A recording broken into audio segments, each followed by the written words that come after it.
It does, in a way. It's yes and no. The thing with shutting your phone off that is a risk is, how do you know your phone's actually turned off? It used to be, when I was in Geneva, for example, working for the CIA, we would all carry like drug dealer phones. The old smartphones, old dumb phones, they're not smartphones.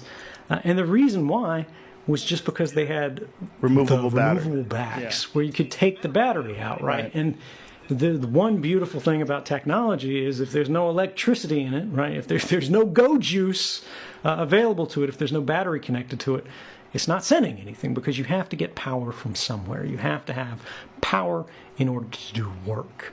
But now your phones are all sealed, right? You can't take the batteries out. So there are potential ways that you can hack a phone where it appears to be off, but it's not actually off. It's just pretending to be off, whereas in fact it's still listening in and doing all this stuff. But for the average person, that doesn't apply, right? And I got to tell you guys, they've been chasing me all over the place. I don't worry about that stuff, right?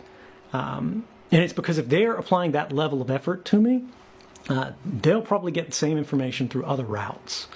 I am as careful as I can, and I use things like Faraday cages. I turn devices off. But if they're actually manipulating the way devices display, it's just too great a level of effort, even for someone like me, to keep that up on a constant basis. Also, if they get me, I only trust phones so much. So there's only so much they can derive from the compromise. And this is how Operation